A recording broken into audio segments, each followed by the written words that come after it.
The Paul Leslie Interviews. Hello, Paul. Hello, Paul. How are you, sir? Very well. How are you? Doing great. It's wonderful to hear your voice.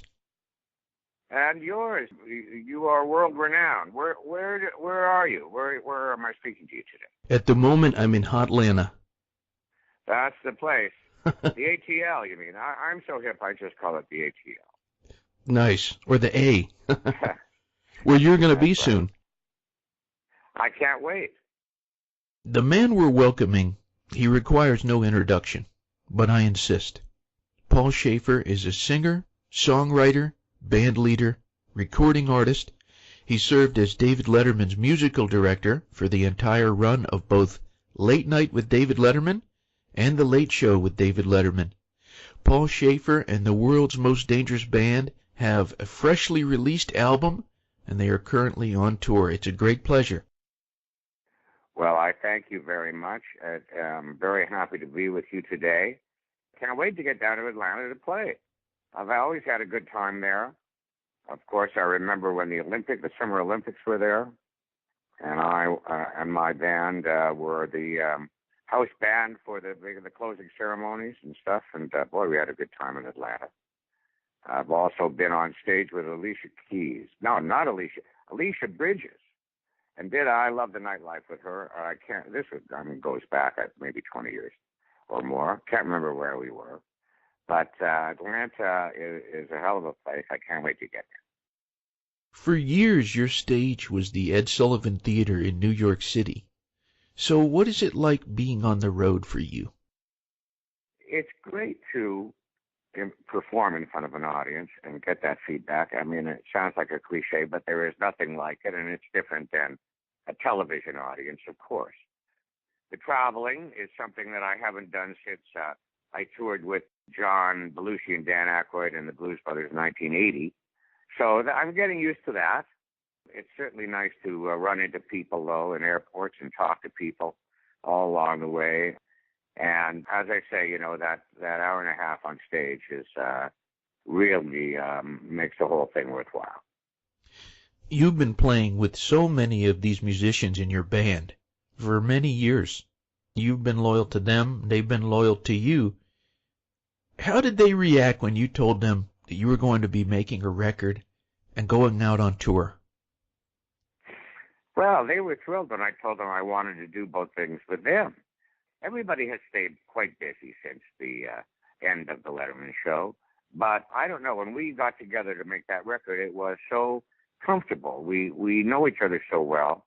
I said the other day, we finish each other's licks. That's how comfortable we are together. And, the album went very smoothly. It was a lot of fun. And the same with the tour. We were in the trenches together every night on that Letterman show, dealing with whatever was thrown at us. Very little rehearsal, spontaneity being the key, keeping up with him. Whatever he wanted to do, we had to follow him. So, again, we are a terrific little SWAT team that can go into any situation and vindicate ourselves and have a great time doing it. So, yes, everybody was very happy to get back together, and we're having a lot of fun together. Has this experience of going out on the road, has it brought you all closer together? I think so. There is nothing like traveling as a group with a purpose in mind. We're going to go there and we're going to kill the people. It certainly has brought us together, and the music keeps getting better. Every night it's a little bit better. Terrific. When I was looking at the album for the first time, one of the tracks, when I saw it, I was just instantly excited. The great Lloyd Price classic, Just Because, sung by everyone from John Lennon and now by our guest Paul Shaffer. Had you always wanted to record that song? What brought you to it? You know what? Seymour Stein is the legendary record executive who signed me and asked me to make this record. It's on Rhino, but the label says Sire, just for old time's sake, because Seymour Stein was the guy who started Sire Records in the late 70s and was at the forefront of the new wave movement at that time. It had everybody from the Ramones Madonna, Talking Heads on his label. Anyway, it was one of his favorites.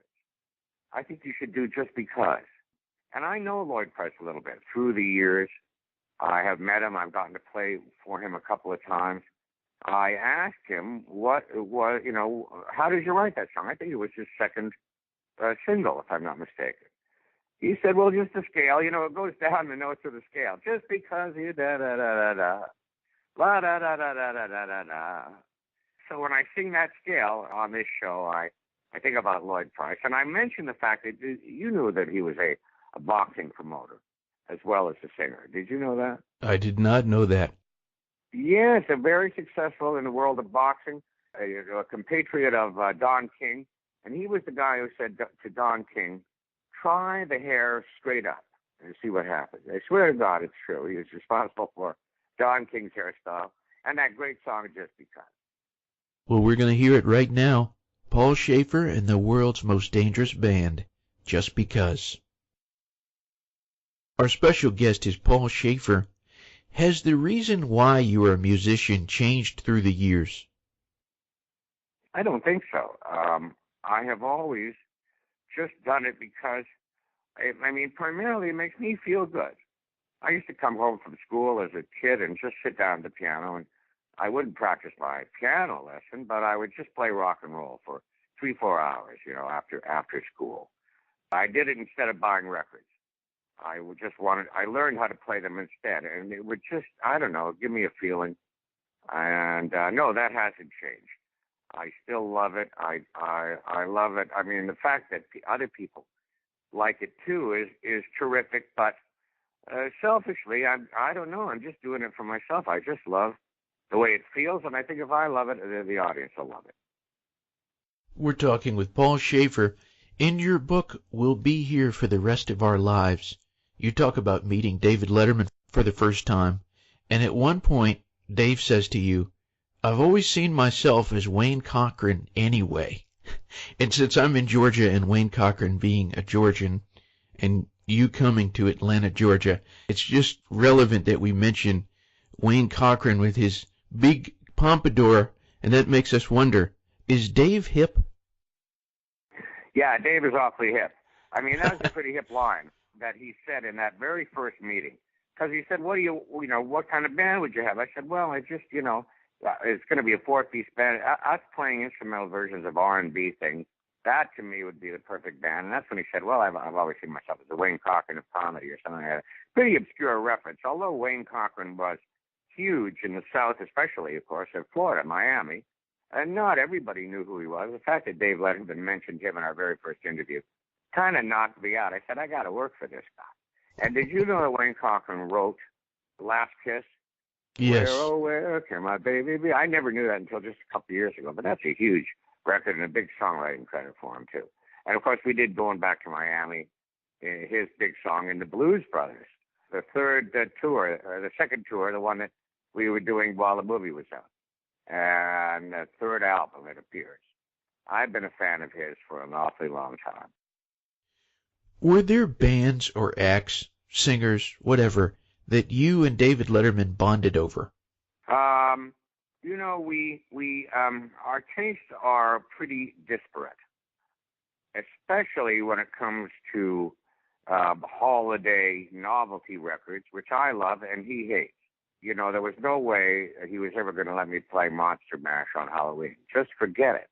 But when he heard Darlene Love sing Christmas Baby, Please Come Home, the original rock number that she sang on Phil Spector's Christmas album back in '63, he fell over, I fell over, we bonded over that, and we had her on the show, 26 times or something doing that song every Christmas time. So we definitely bonded over Darling Love and that song, and that's a pretty strong bond. One of the tracks on The World's Most Dangerous Band is Happy Street. What made you decide that Bill Murray should sing on it? Well, I've been doing musical sketches and things with Bill Murray since before the two of us worked on Saturday Night Live in the 70s. When I first got to New York in 1974, Bill's older brother, Brian Doyle Murray, introduced us I had known Brian when he was up in Canada teaching all the Canadians how to do Second City style comedy. So Billy and I bonded right away and did things together on the National Lampoon Radio Hour. He sang a song that I wrote with a bunch of other people called Kung Fu Christmas, One Christmas. So you see how I love holiday novelty records. This is a parody of one. What if the Stylistics recorded a Christmas song?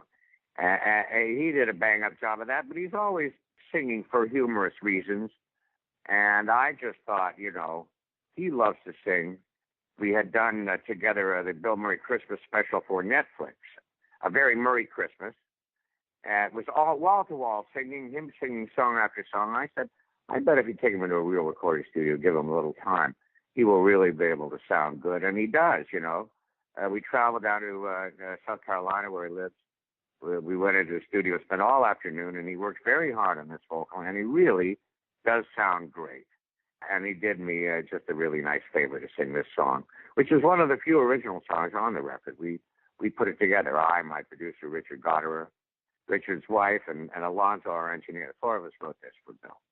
And I just think it's cute, and there's a video that goes with it. He and I animated on the street, walking down Happy Street together. It makes one feel good. Absolutely. He seems like he's absolutely a free person. Well, he's hard to track down. You never know if he's in Morocco or now he's got a classical music project. I think I emboldened him with this Happy Street thing. He's doing a thing now with a sort of a chamber quartet in which he's singing. So yeah, free is right. Free, and he can do anything. He's just one of those monster talents that can actually do anything. What is the biggest compliment someone has ever given you? Well, what comes to mind? My absolute idol is James Brown, from Augusta, GA, of course. And he inspired me as a kid and continues to do so even though he's not with us anymore. I listen to his records, boy, I just say that's how it should be done. And after he did the Letterman show back in 82 and just killed everybody, he did it a number of times more, including one time when he sat in with me and my band for the whole show, doing all his hits. And Letterman said to him, "Are you the hardest working man in show business?" And he said, "I thought I was until I saw the way Paul works." Well, that's pretty good. That is the best compliment I ever got. There's this chapter in your book, or not chapter, but passage in We'll Be Here for the Rest of Your Life. It's just a poetic thing where you're talking about the spiritual properties of music. You say, music is my muse, my soul, my salvation. It pays the bills. It lights my way. Always has, always will. I love that little passage. When was the last time for you that music saved the day?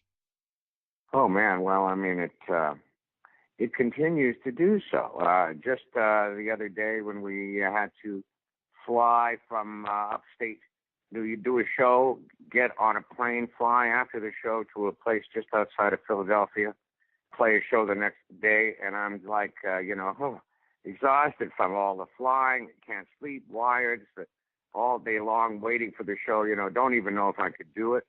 No energy left. Get on stage, first note, bang, I'm back. I'm alive. Music saved the day again. It does. I mean, it consistently does with me. So that's just one example. What advice would you have for someone who's going through a rut or a funk, the bad kind of funk? Yeah, I don't know what to say to somebody who's going through a funk. I mean, life has its twists and turns. One finds that things happen for a reason. I believe it. Not everybody does. Oh, you hit me with a tough question. You can't just say, "Hey, sit down at the piano, play a song." Oh, things aren't that simple. God is good though, and He has a reason for everything. That's all I can tell you. How does Paul Shaffer define cool? Oh man, I don't know. Some people have it, some people don't. I continue to try to do an imitation of a guy that has it. It's always been fun for me to think about, the old greats of show business and how cool they were and how they did it, dressing in a tux at that time when Sammy Davis and Frank and Dean and Sammy put on their tuxes. That was cool. That doesn't seem to work that way anymore. Cool certainly is temporally tied, As Tower of Power said, what's hip today, tomorrow may be passé. That's certainly true. Hard to keep up with it. I just know I've got to quote my friend Martin Short, who said, the trick is to try to be less like Kylie and more like Kendall. And that's what I try to do every day. As we wrap up here, I would kind of give you the stage for our audience out there. What would you say to them? If I were on stage in front of them? Well, the stage of this radio show. Oh, what do I say to the audience right now? Well, yeah. Just, thrilled that you've been listening. Everything I said was true, except maybe that part about Kylie. I like her too. And, I hope that you people will come to our show in Atlanta. It's at a place called Center Stage. I think that when you come, to see me in concert, I tell really the whole story. Sort of like an abbreviated version of my book, but with music. I tell about how I came from, I started as a kid in Thunder Bay, Ontario, Canada, so far from where the music I loved was being made. And then I moved to the States and I did my best to get involved in it. And this is what it did to me. And here are the songs. I hope that listening to this show may inspire you to come down and check our set out. And I think that you'll have a good time.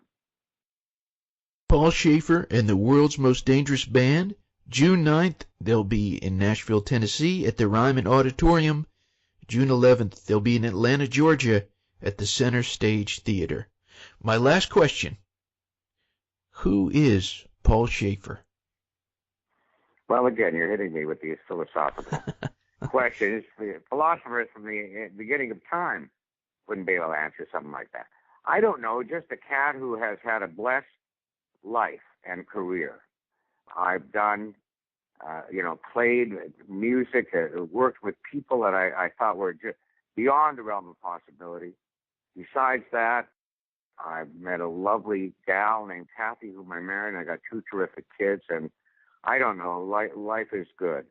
And I am a man who does not take it for granted. I thank God every day. Well, Paul Shaffer, I wish you could see the smile on my face.